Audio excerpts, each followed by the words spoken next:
حضرت ابو سعید خدری رضی اللہ عنہ سے روایت ہے کہ رسول اللہ صلی اللہ علیہ وآلہ وسلم نے فرمایا، جب تم جنازے کو دیکھو تو کھڑے ہو جاؤ، اور جو شخص جنازے کے پیچھے ساتھ جائے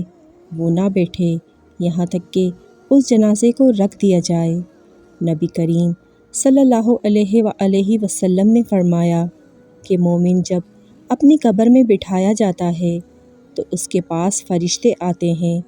وہ شہادت دیتا ہے کہ اللہ کے سوا کوئی معبود نہیں اور محمد صلی اللہ علیہ وآلہ وسلم اللہ کے رسول ہیں، تو یہ اللہ کے اس فرمان کی تعبیر ہے جو سورہ ابراہیم میں ہے کہ اللہ تعالیٰ ایمان والوں کو دنیا کی زندگی اور آخرت میں ٹھیک بات یعنی توحید پر مضبوط رکھتا ہے۔ حضرت عبداللہ بن مسعود رضی اللہ عنہ نبی صلی اللہ علیہ وآلہ وسلم سے بیان کرتے ہیں کہ آپ صلی اللہ علیہ وآلہ وسلم نے فرمایا،